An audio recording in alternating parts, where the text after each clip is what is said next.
Greetings, ladies and gentlemen, and anybody who wants to consider themselves something else, whatever. Fellow travelers. Alright, so, it's me again, Jim. And, this week I have a couple things to talk about, which really pretty much go back to the same issue at hand. So, it's government mandates of vaccines and masks, and the fact that President Biden just signed a thing this week to basically is like to say that by 2030, 50% of the cars in the U.S. should be electric. So really, this goes back to one thing, which is government mandates, government dictates. It has really very little to do with the things in question. Now, at the moment, depending on who you listen to, roughly 50% of the American population have been vaccinated against COVID. But a lot of other people haven't. I mean, if 50% have, that means 50% haven't. But where are these numbers based? Is it 50% of the eligible population? Because currently, people under 16, I would say kids under 16, but depending on where you're at, anywhere from that 14 to 18 year gap is,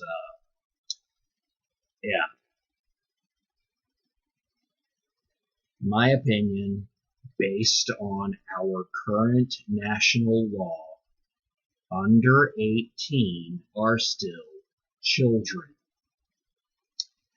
Based on my personality, age, and experience, yeah, pretty much anybody under 30 are children.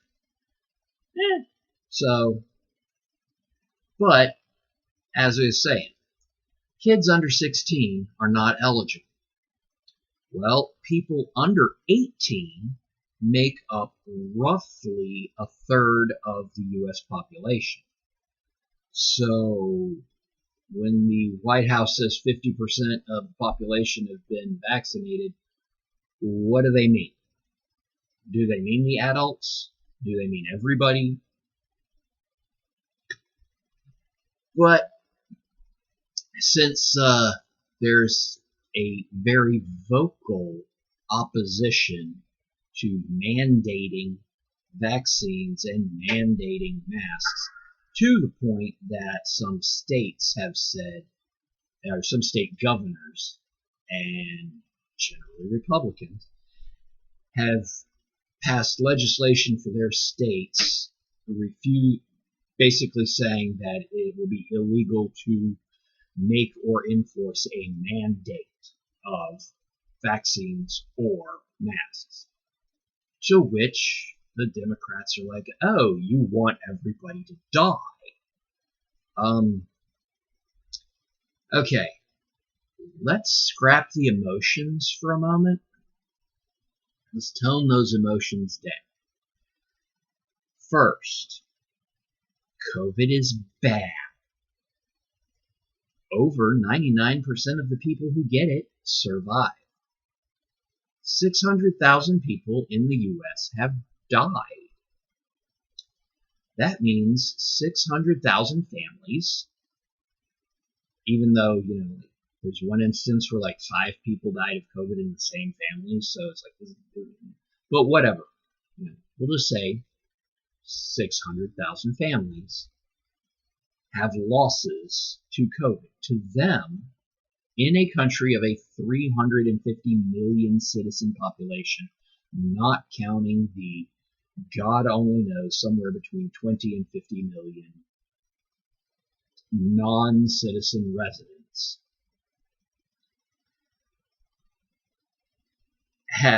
it's like 600,000. Let's cut some zeros off.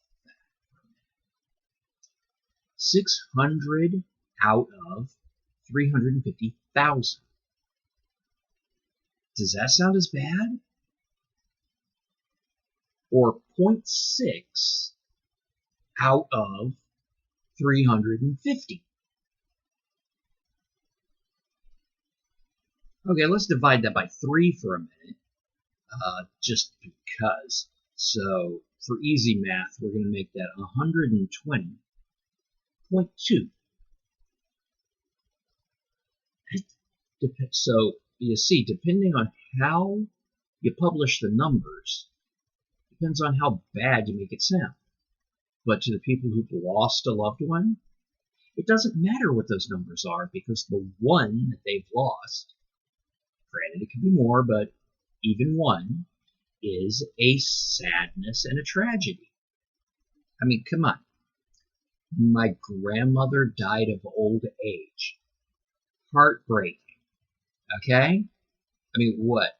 Did I expect her to continue living for all of eternity? No. But guess what? My entire life she existed. I had never, up until that point, I had never lived in a world that she didn't exist in. So, to me, it's a epic, major emotional change. Nothing to do with COVID. All about death. Okay, so somebody has a person who dies of COVID close to them. To them, it is a severe tragedy. To someone else, it's not. By comparison, I had a nephew who died of heroin overdose. No one gave a damn. A certain actor, Philip Seymour Hoffman, died of a heroin overdose within 6 months. Same time frame. The federal government representatives were like, oh my God, it's horrible. It's a tragedy. We've got to get the Department of Justice to investigate, find these people, bring them to justice. Yeah, but if you talk to law enforcement about my nephew, well, what do you expect? Okay? COVID. Bad. We're just leaving it at that. However, back to, now that we've gotten through all of those, back to the original point of mandating. Government dictates. You will get this stabbed in you. You will wear this mask. This is America. We get very, very upset about governments telling us what to do. It's part of our history. We literally rebelled against and kicked out the British to become an independent country because we didn't want them telling us what to do. Regardless of what anyone wishes to focus on about the American Civil War, that was literally the southern states seceding because they did not want someone telling them what to do. Doesn't matter whether your emotions say it was right or wrong, or what they were choosing to do was right or wrong. They got mad and got in a fight because a central government was trying to dictate what they would or would not do.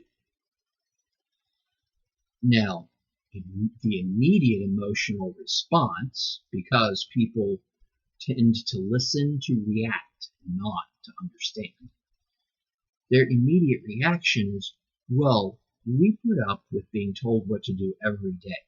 We have speed limits, we have laws against theft. Yeah, okay. We have laws, and people break them.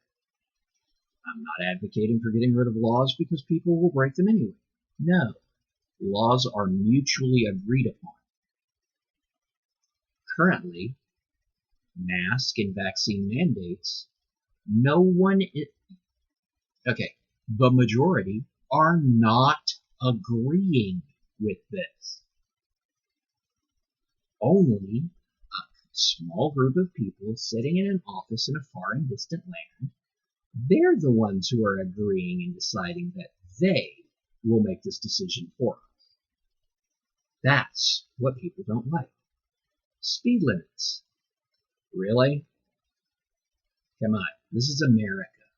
We fully understand those are suggestions.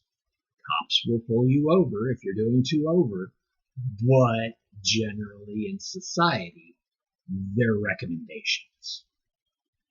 Trust me, every week I drive through a 40-mile-an-hour zone and have people passing me doing 65. And there are no cops pulling anyone over there because everybody understands they're going to do that on this, what, I think it's like 2-mile stretch of emptiness. So they pretty much look the other way. And that leads to the secondary part, the one about the making 50% of the cars electric. Okay, realistically, this is America. We have a thriving car culture. And doing 65 and 40 is a perfect example of it. We have shows like, what's it? Damn it. Outlaw Street Racer. Oh man, Car Outlaws. We have shows that are quite factually, or quite allegedly, about illegal street racing. We know for a fact that it's not actually illegal street racing, because if it were, then all of those episodes broadcast on that channel would be considered evidence in court for reckless driving, speeding, and a number of other crimes. Okay, so clearly they're doing something in order to make sure that it's semi-legalized. But it's still about the horsepower. It's all about the horsepower. All about those spinning tires, blowing smoke, and going faster than the other. So how are we supposed to go to electric cars when the horsepower comes from gasoline and alcohol? I mean, come on, NASCAR. Stock racing was literally began by, factually, not even literally, it's factually begun by moonshiners racing modified cars based on illegally transporting illegal controlled substances. We have a sport that originated from committing crimes. But we're going to switch to electric cars because it's better for the environment. Bullshit. Okay, if they really want to get this to happen, government mandates are not the way to do it. Somebody sitting in an office in a far and distant land telling me how to live my life is not how you get people to buy into the idea. So, Jim, what do you think we should do? How many Teslas do you see in NASCAR? How many Teslas do you see on a drag strip? According to, wow, really? According to the business pamphlets, Teslas have a 420 mile radius. Okay, so Talladega 500. Damn, they're pretty close to not needing a recharge on that. But you get that speedy charger out there. Are they still going to be able to compete? Allegedly, a Tesla can do 0 to 60 in 2 seconds. Okay, first and foremost, a 10-second car on a drag strip is an awesome thing. In fact, people will argue up and down. If you don't have a 10-second car, you can't compete. Yeah, actually I can. I can compete with a 13.9. It doesn't matter. As long as 13.9 is set against 14.2, I'm still winning. But that whole 10-second car comes out of the Fast and Furious movie franchise. Oh, give me a 10-second car. Okay. Well, if Tesla can make a 2-second car, then they're competing. Oh, but they don't compete because they're electric. Well, then why do I care? Do we have electric cars in the Formula One series? Do we have electric cars running at Monaco? Once again, we'll go with Talladega, Daytona, Bristol Speedway. Don't see any electric? Don't see half of America giving a damn. Dang it, I really want to mention that specific speedway. It's, I believe it's in San Diego. It's really a great, or at least was, a great drag strip in Southern California. I want to say it was in San Diego. And wow, her name escapes me. The First Lady of Drag Race. She may not have been the first woman on the drag strip. She's the first woman recognized. And an incredible badass. And thus warrants that drag strip in Southern California being recognized. But do you see electric cars running in Indianapolis? No, you don't. Therefore, the American car culture doesn't care. But the government wants to say 50% of cars need to be electric. Actually, I believe it's 50% of cars sold. Okay. Who cares? Oh, I'll tell you who cares. A bunch of normal people too. But a bunch of elitist snobs who want to say, oh, look at me. I'm doing my part. And a bunch of normal people who aren't saying a damn thing. But when it comes to cars, why, if electric cars, if America really cares about electric cars so much, why is the Dodge Challenger Hellcat? Oh wait, that's a brand new thing. Has been for like 10 years. It's like it comes out every year. People love it. Dodge Challengers, Dodge Chargers, Ford Mustang, Chevy Camaro. Oh, but Jim, there's a Mustang E coming out. It's going to be an electric Mustang. Yeah, right. Haven't seen one yet. Don't care. Bet the majority of people who want a Mustang don't care. Because electric cars don't run at Daytona. They don't run at Talladega.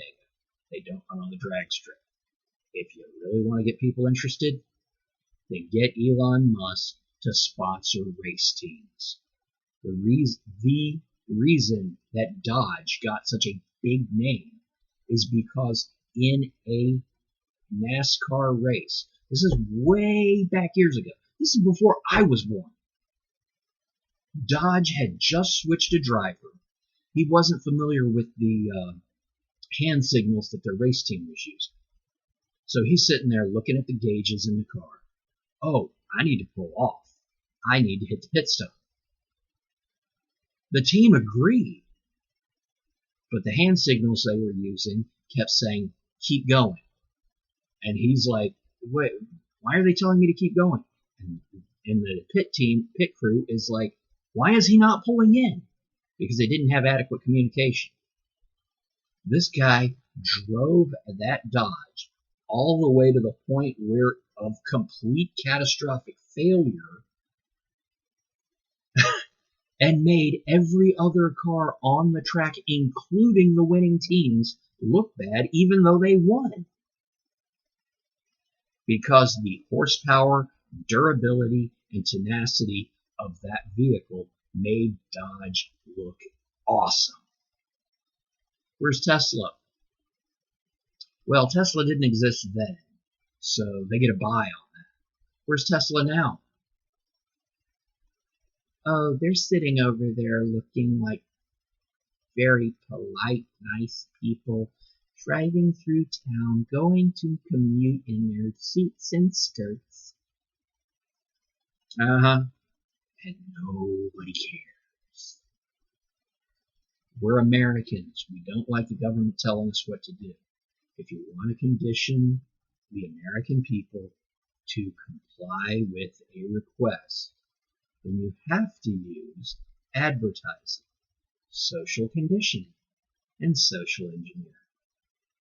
All of those things that are very bad because they are manipulation. Y'all have a great and wonderful time.